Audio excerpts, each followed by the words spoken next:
Se encuentra en Apocalipsis 2, 18 al 29. Gracias, Alejandra. Dice así: escribe al ángel de la iglesia en Tiatira. Así dice el Hijo de Dios, cuyos ojos son como una llama de fuego y cuyos pies se asemejan al bronce pulido. Yo conozco tus obras, tu amor y tu fe, tu servicio y tu paciencia. También sé que tus últimas obras son mejores que las primeras. Pero tengo algunas cosas contra ti. Tú toleras a Jezabel, esa mujer que se llama profetisa, pero que seduce a mis siervos y los lleva a incurrir en inmoralidades sexuales y a comer lo sacrificado a los ídolos. Le he dado tiempo para que se arrepienta, pero no quiere renunciar a su inmoralidad sexual. Por tanto, a ella y a los que con ella adulteran los haré caer en cama, y si no se arrepienten de sus malas obras, los haré sufrir en gran manera. Y heriré de muerte a sus hijos, y todas las iglesias sabrán que yo soy el que escudriña la mente y el corazón.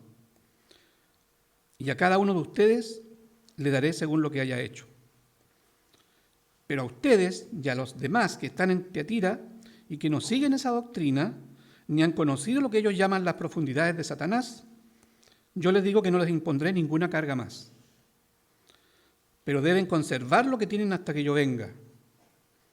Al que salga vencedor y cumpla hasta el final con lo que yo mando, le daré autoridad sobre las naciones, la misma que he recibido de mi Padre, y gobernará las naciones con cetro de hierro y las despedazará como a un vaso de alfarero. Además, le daré la estrella de la mañana. El que tenga oídos, que oiga lo que el Espíritu dice a las iglesias. Amén. Vamos a orar. Querido Padre, estamos delante de tu presencia, confiando en que por medio de tu Espíritu Santo nos estás dando de tu sabiduría, de tu gracia para proclamar tu palabra y al mismo tiempo escucharla y practicarla en el resto de la semana. Te damos gracias por esta palabra, a esta iglesia, de la cual podemos extraer enseñanzas para nuestra vida práctica en el día de hoy. Gracias, Padre. Guíame en el nombre de Jesús. Amén. Vamos en nuestra cuarta iglesia. ¿Sí? ¿O no? Efesios, ¿cuál era la otra? Esmirna, Pérgamo y ahora Tiatira. Esta iglesia estaba dentro ya del continente asiático. Si tenemos aquí el límite con el mar Egeo, Éfeso estaba aquí en la costa, era un gran puerto y daba vuelta así. Y Tiatira estaba acá. Era puerta de entrada hacia la zona de Pérgamo, pero también estaba en la carretera principal de la ruta romana. Por lo tanto, tenía muchas posibilidades de negocios. Era muy, muy visitada por la carretera, pasaban para allá, para acá, para todos lados.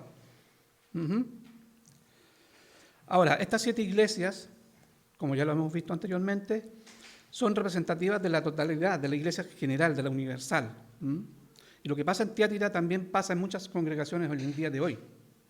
Por eso tenemos que tener tanto cuidado y atención a lo que la palabra nos va a dar hoy día. Esta carta es la más larga de todas, para una iglesia que era la menos importante, o una ciudad que era muy menos importante de todas. Ya vimos que estaba en la carretera, no tenía peligro de persecución, porque en la parte religiosa Tiatira era una ciudad que no tenía templos importantes, no tenía mucho adoración o culto al César, o a Apolo y a otros dioses romanos.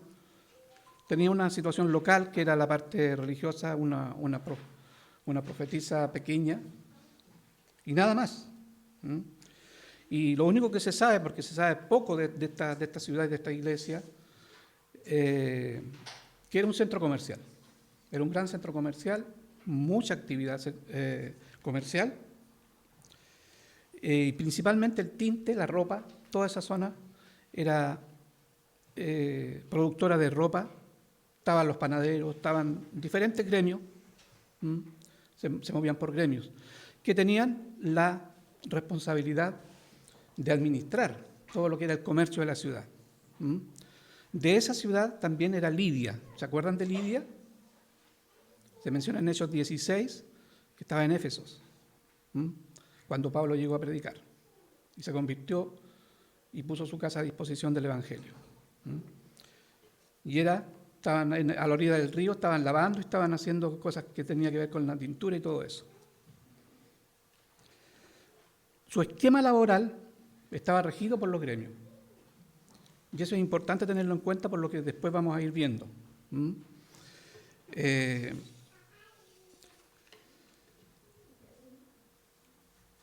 Y vamos a empezar con la palabra, la presentación, como se llama.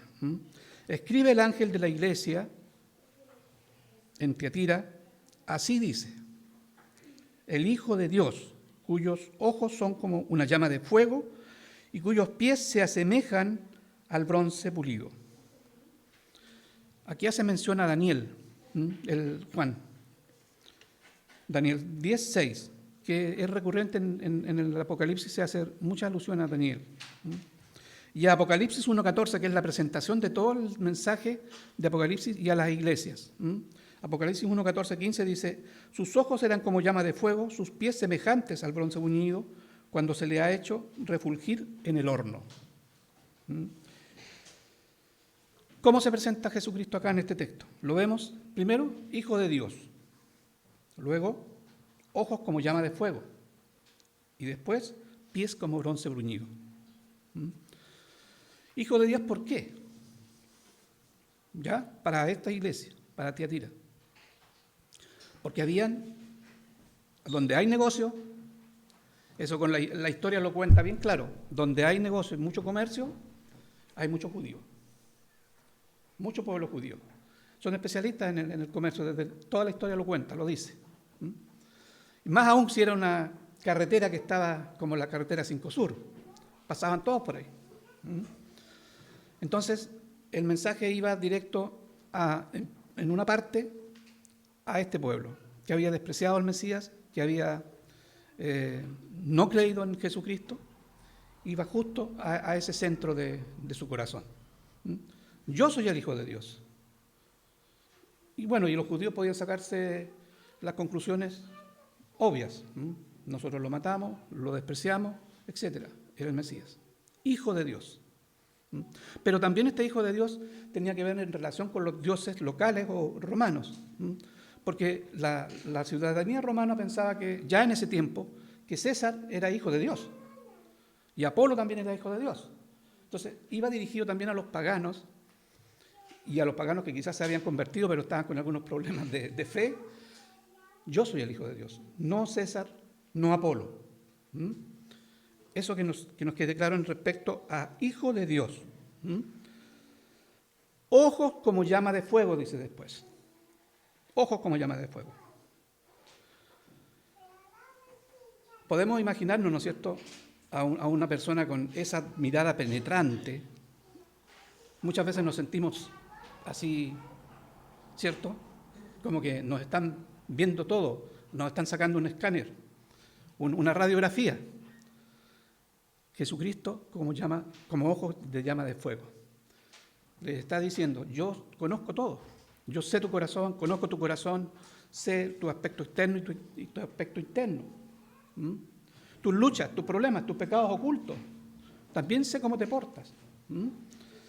Ese es lo que podríamos interpretar de esa frase, ojos como llamas de fuego. O sea, estaba Hijo de Dios, no hay otro, ojos como llamas de fuego, yo conozco todo, lo que tú haces, lo que dices, lo que piensas, tus añoranzas, etc. Y después les dice, pies como bronce bruñido. Y Apocalipsis 2:27 nos dice, más abajito en el mismo texto, ¿no es cierto?, que lo hace pedazos. Como el alfarero, dice, pesca un trozo o un vaso de barro, un vaso de cerámica, y lo hace polvito. Interesante esa imagen. Da a conocer que tiene un poder inconmovible, un poder sobre todo, y que puede perfectamente hacernos polvo. Después agrega, lo vamos a ver más adelante, si no te arrepientes. Es el mensaje que le está dando. La presentación a mí me sobrecoge. Es una presentación muy dura. Va al corazón directo de personas que, como nosotros, tenemos nuestras cositas ocultas, tenemos nuestros pecaditos, tenemos nuestros talentos y dones, y que muchas veces no nos hemos postrado delante del Señor para someterlos a su limpieza. Entonces el mensaje, la presentación ya parte fuerte, parte dura. Soy el que todo lo ve, soy el único Dios, el Hijo de Dios, y si ustedes no caminan en rectitud y no en santidad, ojo, que pueden sufrir consecuencias muy serias. Luego de esa dura presentación, el Señor da un reconocimiento. Leámoslo. Yo conozco tus obras, tu amor, tu fe, tu servicio y tu perseverancia, y que tus obras recientes son mayores que las primeras. O sea, había un remanente, había un grupo de personas, de hermanos en Tiatira, que seguían la fe, estaban en perseverancia, estaban sirviendo al Señor con todo su corazón, y más aún se esforzaban en el Señor para hacer cada vez mejor la obra de Dios. Y el Señor lo reconoce. Recuerden, Él lo ve todo, lo sabía todo, ¿cierto? Ojos como llamas de fuego, y reconoce eso. Pero, dice después, tengo esto contra ti, que toleras a esa mujer Jezabel, que se dice ser profetisa, y enseña y seduce a sus siervos, a mis siervos, dice, a que cometan actos inmorales y coman cosas sacrificadas a los ídolos. Les menciono una alabanza, pero ahora pasa de inmediato, ya, en un cambio repentino y brusco, a la reprensión. Se habían esforzado los creyentes, había un grupo dentro de la congregación, no sabemos el porcentaje, tampoco el número, pero había un cierto grupo de personas, cristianos, que se esforzaban y eran fieles. Sin embargo, habían otros, y dentro de ellos, de estos mismos que estaban ahí, ¿cierto?, que habían sido fieles, estaba el problema de la intolerancia. O sea, tolerancia. ¿A qué? A una influencia peligrosa y perniciosa dentro de la iglesia. Toleraban y hacían vista gorda, o no querían someter a disciplina, etc., a una mujer que el Señor llama Jezabel aquí, con sus enseñanzas y prácticas inmorales. Esta Jezabel simbólica era para la iglesia en Tiatira lo que la Jezabel histórica, la que conocemos del Antiguo Testamento, era para Acab, su marido. ¿Se recuerdan de esa historia? Hay varias historias relacionadas con Jezabel. Acab era el rey de Israel en ese tiempo. Se casó con esta mujer que era sacerdotisa de Baal, y ella lo influenció de tal manera que establecieron casi por ley del rey que tenían que hacer adoración a Baal, instalar sacerdotes, etc. Lo influenció de esa manera. Lo sedujo para entrar en idolatría y dejar la verdadera religión, la verdadera fe de Israel.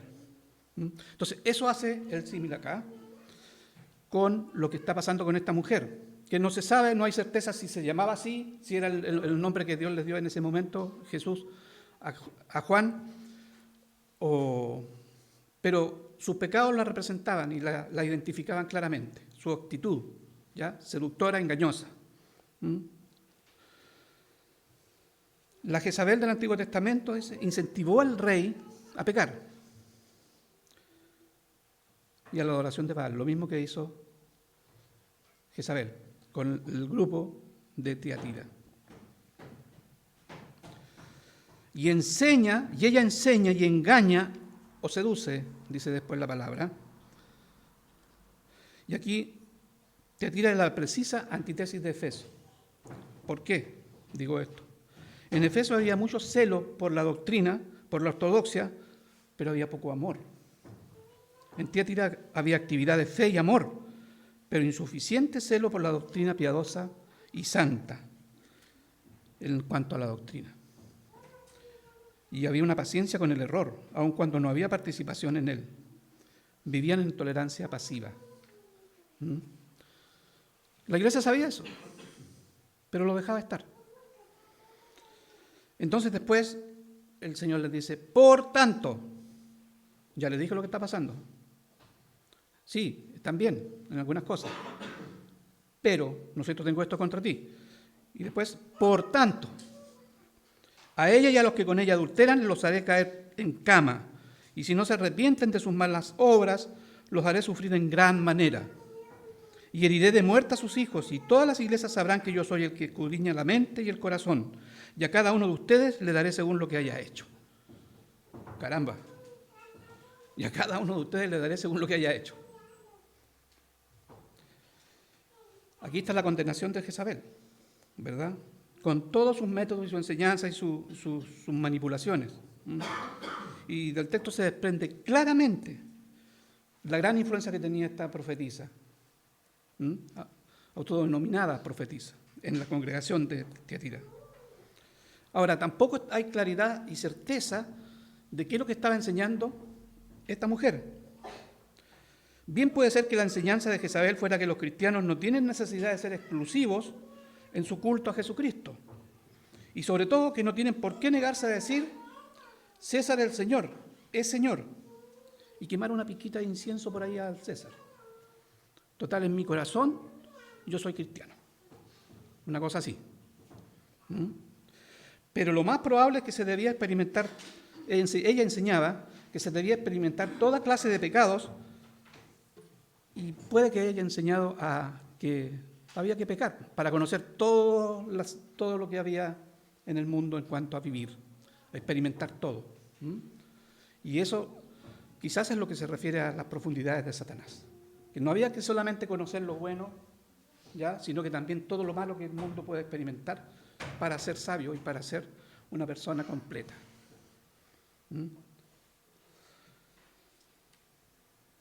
Acá podría haber una iglesia abarrotada de miembros y que es una colmena de energía. No es necesariamente eso una iglesia real.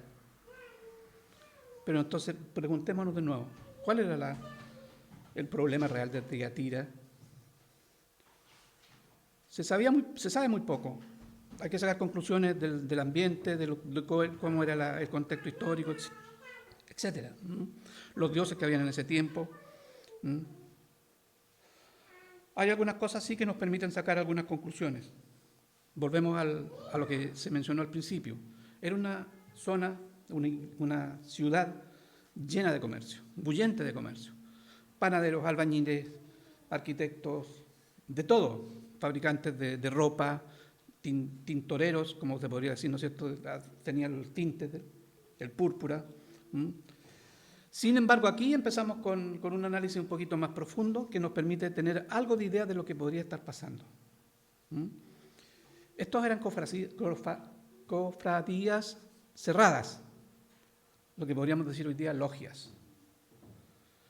Si uno estudia un poquito la masonería, para traerlo un poco más al contexto de ahora, se da cuenta que ellos eran parte, y empezaron y eran gremios de arquitectos y de constructores. Y su esquema principal ¿qué es? El símbolo que ellos usan muy, muy a menudo, la escuadra y el compás, que son para construcción. También tienen la plomada. Depende de las logias, de la línea que tengan. Ya, entonces tenemos acá ya esa situación. ¿Y cómo la manejaban? Ellos manipulaban y controlaban todo el comercio. Si tú eras panadero o querías aprender más el arte de hacer pan o el arte de construir, porque así le llamaban también, tenías que hacerte parte de ellos. Y para hacerte parte de ellos, tenías que ser iniciado. Y para ser iniciado y ser aceptado, tenías que someterte a sus ritos, que, como eran paganos, incluían ceremonias a dioses, y dentro de los cuales después, para celebrar, hacían banquetes, con la carnecita que quedaba del sacrificio al ídolo. Por ahí hay una explicación bien clara de lo que podía estar viviendo esa iglesia con sus miembros. Y principalmente era Baal y Astarté, los dioses que se mencionaban, que en Jueces también los vimos, ¿se acuerdan? Esos mismos dioses todavía seguían presentes en la memoria. Y la iglesia, los miembros, sabían esto y estaban viviendo en el mismo contexto histórico, social, cultural, religioso, y lo toleraban. Quizás porque se hacían miembros, iban a tener mayores ingresos monetarios dentro de la congregación, porque tenían un trabajo estable y respetable dentro de la comunidad. Iban a ser mirados con mayor estatus. Pero no se corregía eso con la palabra. Y una parte de la iglesia cayó en esos ardides de Jezabel. ¿Por qué? Obviamente podemos, si tú no tienes cómo sustentarte, si no tienes un trabajo estable que te permita vivir, te permita alimentar a tu familia, la tentación va a ser grande de incluirte en eso. Más aún si una persona que se dice profetiza dentro de tu misma congregación te está diciendo si no tiene nada de malo. Si para sobrevivir tienes que hacerlo. Dios te perdona, Dios te acepta esas cosas por tu sobrevivencia. Y estaba la otra parte, ¿no es cierto?, que se esforzaba en vivir la fe, se esforzaba y servía con amor al Señor, pero toleraba eso, lo dejaba ahí estaba dando vuelta en el ambiente. Ahora, el negarse a formar parte de esos gremios, ¿cuál sería la respuesta de esa pregunta? ¿Qué pasaría con esas personas? Se transformaban en parias o incluso mendigos dentro de la ciudad, de esa sociedad, porque no tenían acceso a un salario estable y no tenían profesión, no tenían el respaldo de la sociedad también. Además que había fiestas, banquetes en el templo o en lugares específicos de las sedes de estos gremios, en los cuales también no solamente se comía y se comía los sacrificados a los ídolos, sino que también muchas veces terminaban en orgías y en problemas morales serios, porque sus dioses les exigían ese tipo de prácticas y rituales. Entonces, ¿un cristiano podía estar en eso? ¿Era aconsejable? Ahora, la seducción va por ahí también, lo de Jezabel, porque los convenció que sí, ¿ya? Que sí, que era no bueno, pero era normal, no tenía nada de malo. Y en segundo lugar, Jezabel posiblemente enseñaba un tipo de gnosticismo mezclado con cristianismo. Esto le permitía enseñar, porque en ese tiempo el gnosticismo estaba muy de moda, digamos, fuerte en todo lo que tenía que ver hacia Roma. Y esto le permitía enseñar que lo que se hiciera en el cuerpo, en mi cuerpo, no perjudicaba mi relación espiritual con Dios. ¿Ya? Por lo que no era pecado pertenecer a un gremio y participar entre sus actividades sociales como comidas y rituales. Y ahí los que fueron seducidos por eso, por su carne, por su corazón, no comprometido completamente con el Señor, no queriendo andar en santidad, se dejaron seducir, se dejaron arrastrar por eso y empezaron a participar de eso. Entonces, resumiendo esta parte, había un grupo de personas dentro de la iglesia de Tiatira que, dirigidos engañosamente por Jezabel, transaron su fe por estatus social y subsistencia económica. Luego el Señor, de decirle claramente estas cosas, dice lo siguiente, les instruye y les promete lo siguiente: pero deben conservar lo que tienen hasta que yo venga. A la iglesia, a la que está siendo fiel, la que quiere seguir adelante con la doctrina sana, conserven eso, lo que tienen hasta que yo venga. O sea, toda su vida, de ahí en adelante, y deberían haberlo estado haciendo desde que se encontraron con el Señor. Lo mismo nosotros. Y al que salga vencedor, les dice, y cumpla hasta el final con lo que yo mando, no es alternativo, le daré autoridad sobre las naciones, la misma que he recibido de mi Padre, y gobernará las naciones con cetro de hierro y las despedazará como a un vaso de alfarero. Además, le daré la estrella de la mañana. El que tenga oídos para oír, oiga lo que el Espíritu dice a las iglesias. Ahora, lo que tienen, vamos a repetir lo que el Señor les dice que tienen. Yo conozco tus obras, tu amor, tu fe, tu servicio y tu perseverancia, y que tus obras recientes son mayores que las primeras. ¿Han sido fieles? Sí. ¿Tienen amor para servicio? Sí. Y sigan perseverando en ello, hasta que yo venga de nuevo a buscarlo, como es la promesa que yo voy a cumplir algún día. Que sigan caminando en fidelidad. No les pido nada más y nada menos. Y que lo que tienen lo retengan hasta que Él vuelva. Solo en esta carta y en la dirigida a Pérgamo da Jesús una doble promesa. Para el que permanece, persevera. Y que introduce con el verbo dar. Y es lo siguiente, si se acuerdan de Pérgamo, dice, el maná escondido y una piedrecita blanca. Daré un maná escondido y una piedrecita blanca. Y a Tátira le dice, te doy autoridad y la estrella de la mañana. Veamos, ¿qué es dar autoridad? Del Señor a nosotros, a los fieles de Tiatira. Sabemos, tenemos claro que Dios gobierna sobre todo, pues ya les había dicho antes que es el Hijo de Dios. Sobre la faz de la tierra como Rey de Reyes, Señor de Señores. Está su nombre en todos los países del mundo ya conocido. Y Jesús delega la autoridad, su autoridad al que hace su voluntad y se mantiene fiel y persevera. Recordemos Mateo 28, 18, que es el mandamiento a las misiones o al evangelismo mundial, ¿cierto? Se me ha dado toda autoridad en el cielo y en la tierra, y yo les ordeno que vayan por el mundo y prediquen el evangelio hasta lo último, en su autoridad. Y también tenemos, aquí se hace una referencia al Salmo 2, del 8 al 9, dice, pídeme y te daré las naciones como herencia tuya, y como posesión tuya los confines de la tierra. Tú los quebrantarás con vara de hierro, los desmenuzarás como vaso de alfarero. ¿Ya? Esa autoridad también se delega a nosotros. Por eso el Señor entregó el mensaje del Mateo 28 también.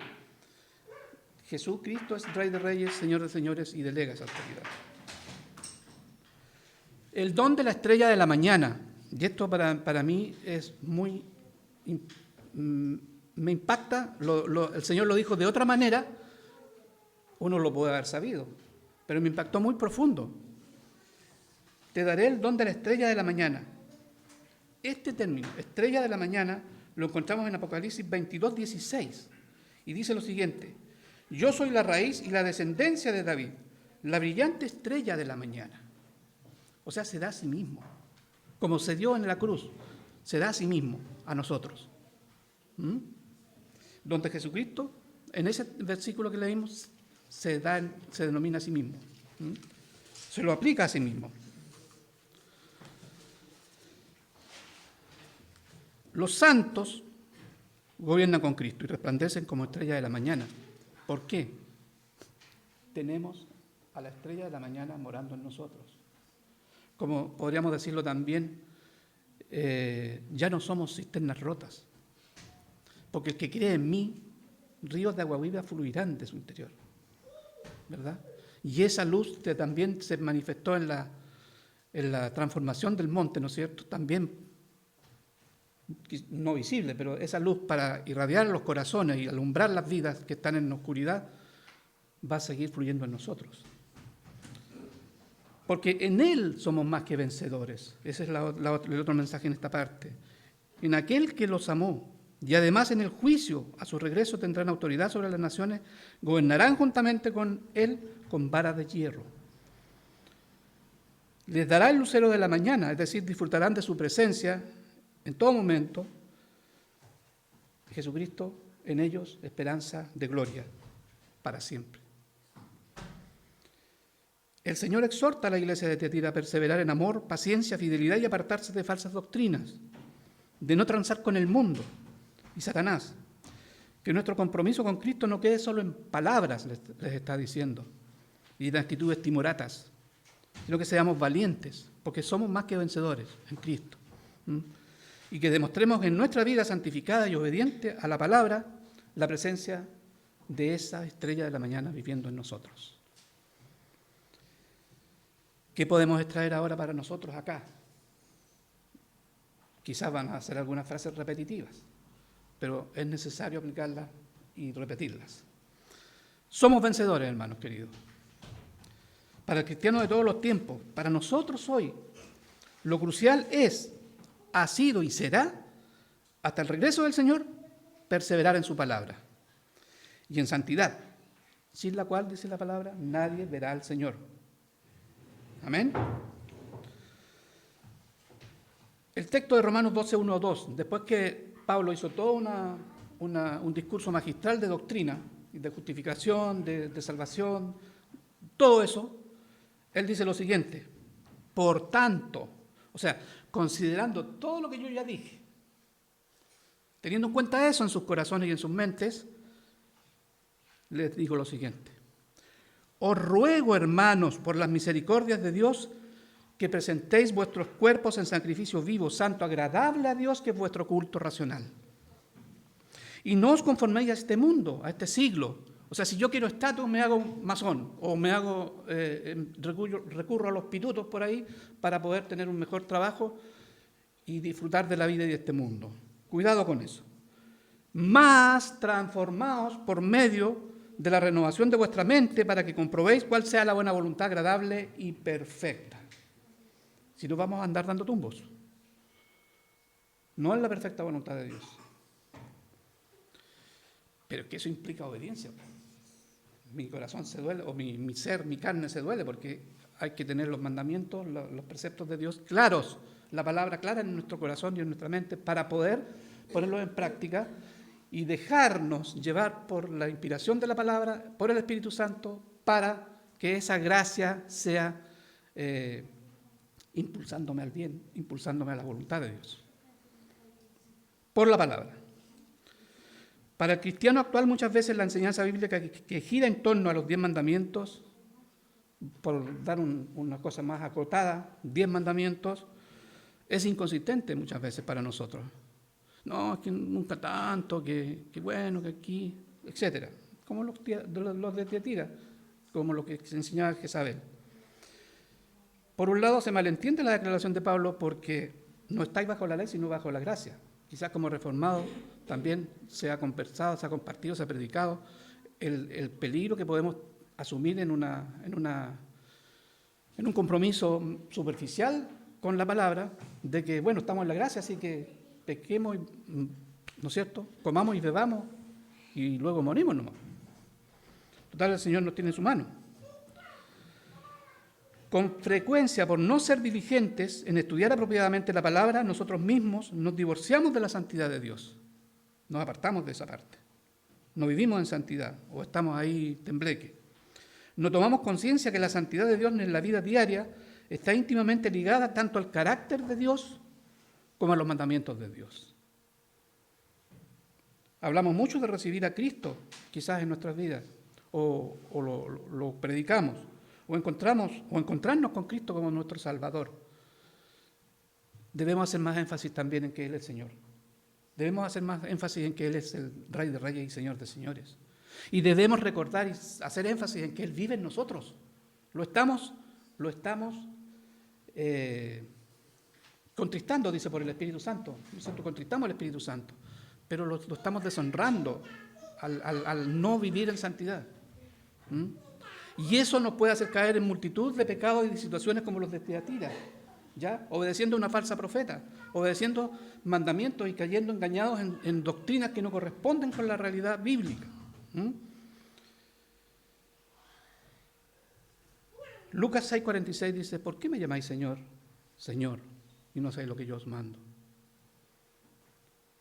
Juan 14:23 dice: si alguno me ama, mis palabras guardará, y mi Padre le amará, y vendremos a Él y haremos con él morada. Como comunidad cristiana, es posible congregarnos en un templo abarrotado de personas, pero sin real temor de Dios. La mayoría viniendo a pasar el rato, quizás, o a cumplir con un rito de los domingos tengo que ir a la iglesia para sentirme bien, escuchar algo, y de ahí sigo con mi vida dentro de la semana, y nada más. Sigo hablando mal, sigo murmurando, sigo en pecados, quizás muy triviales, pero son pecados. Amén. Debemos reconocer nuestros pecados y honrar la palabra de salvación que hay en Cristo Jesús. Podemos convertirnos, hermanos, y eso es serio, en un club cristiano, donde venimos a saludarnos, a conversar con los hermanos que nos caen mejor, porque también tenemos ese problema, igual que los demás, todos los seres humanos. Hay personas con las cuales empatizamos más y otras menos, y nos saludamos, nos echamos de menos, pero no hablamos de Dios, no oramos con ellos, nada. ¿Somos o no somos cristianos? Podemos realmente desperdiciar lo que Dios nos está dando, y eso es terrible. Por eso dice, cuidado que yo tengo los pies de bronce bruñido. Si no te arrepientes, vendré y te haré trizas. Hermanos queridos, la fe cristiana es vencedora y además es algo que hay que defender. Todo cristiano debe ser un defensor de ella. Si la tradición cristiana se transmite de generación en generación, cada generación debe pasarla incorrupta e incontaminada a la siguiente. Ese debería ser el propósito. Hay tiempos cuando esto es difícil, por supuesto. La palabra que usa Judas para defender es la raíz de la palabra española agonía. En agonía, la carne queda agónica, debería morir, ¿cierto? Como dice Pablo, ¿ya? Pero en agonía, en esa agonía, en el sufrimiento, e incluso estando haciendo la voluntad del Señor, nos están matando por la fe que profesamos en Cristo, seguir confesando a Jesucristo como Señor. Porque estamos más que vencedores. Pablo, ¿qué dijo? Yo no tengo en estima mi vida. Si muero, mayor bendición es porque voy de inmediato con mi Señor. La defensa de la fe bien puede ser algo costoso, pero esa defensa es un deber que incumbe a cada generación de la Iglesia. Y ahí implica, ¿no es cierto?, nuestros hijos, nuestros nietos, nuestro matrimonio, en nuestro trabajo. Debemos ser luz. Hoy formamos una parte de la generación privilegiada, opinión personal. No me siento privilegiado de estar en esta generación compartiendo el Evangelio. Un tiempo tan difícil que estamos viviendo como humanidad. Y a nosotros se nos encomendó y se nos mandó predicar el Evangelio en esta situación. Soy privilegiado, me siento honrado, pero debo también obedecer a ese rey que me mandó, me encomendó el Evangelio. Debemos sentirnos así. Donde los gremios como la masonería, los rotarios, los clubes de leones, etcétera, nos ofrecen membresía para mejorar nuestro estatus social y mejores trabajos. La Cámara Libia, estamos hablando ya en esta época. Nos ofrecen membresía, nos ofrecen pitutos, etcétera. Pero eso también está asociado con pertenecer a ese tipo de logias que hay hoy día, la masonería, que conversaba con el pastor el otro día al comentar el mensaje. Sus mayores maestros, los más respetados dentro de ellos, de los cuales ellos disipulan a los que vienen de abajo, de los otros niveles, Albert Pike, si ustedes lo pueden googlear, Piquet, con Y al final, Albert Pike, no, Pique, P-I-K-E. Dice lo siguiente: la mayoría de la gente está equivocada con nosotros. Nosotros creemos y obedecemos al portador de la luz. Y hay que ser claros. Ese portador de la luz nosotros le llamamos Luzbel, Lucifer. Y se acabó. Esa es la verdad. Se acabó. Entonces, el nombre que le pongamos a la institución que está relacionada con masonería, está al final llegando a ese nivel, como en el tiempo de Tiatira, con dioses extraños que son justamente parte de la legión de dioses que tiene Lucifer para engañar al mundo y desviarlo de la verdad. Estamos bombardeados además por la tecnología audiovisual, con mensajes como contra la vida cristiana y avivando las debilidades de la carne, que es codicia o avaricia en todo sentido. Amados hermanos, Dios nos ha confiado su palabra. Pablo dijo a los colosenses en 1, 27, 29, si lo buscan, a quienes Dios quiso dar a conocer cuáles son las riquezas. A nosotros. Dios quiso darnos a conocer, a nosotros. ¿Cuáles son las riquezas de la gloria de este misterio entre los gentiles que es Cristo en vosotros? La esperanza de gloria. Cristo en vosotros, nuevamente. La estrella de la mañana en nosotros, habitando en nosotros. A Él nosotros proclamamos, amonestando a todos los hombres y enseñando a todos los hombres con sabiduría, a fin de poder presentar a todo hombre perfecto a Cristo. Si es perfecto a Cristo, no podemos entrar en transar nuestra fe y andar por ahí y por allá con cosas que no corresponden con la fe cristiana. Perfecto es perfecto. Santo para el Señor. Por lo cual también trabajo, dice Pablo. No solo trabaja por los demás, sino en su vida también está trabajando. Si él dice, ¿no es cierto? Miserable de mí, ¿quién me librará de este cuerpo de muerte? Porque tenía luchas también. Luchando según su poder, el cual obra poderosamente en mí. Y Juan nuevamente nos recuerda lo siguiente. Si alguno me ama, mis palabras guardará, y mi Padre le amará, y vendremos a él y haremos con él morada. Queridos hermanos, qué privilegio más grande. Y esto no es poético, es real. Debe ser real en nuestras vidas. Cristo morando en nosotros.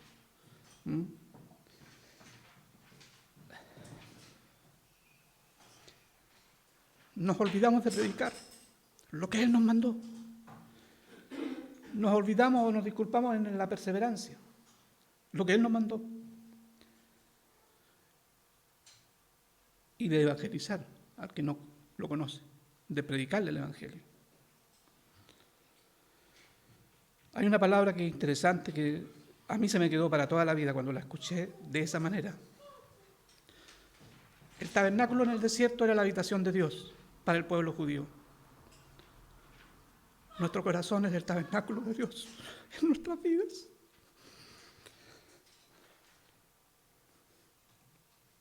El que tenga oídos para oír lo que el Espíritu dice a las iglesias, que oiga y se someta al Señor.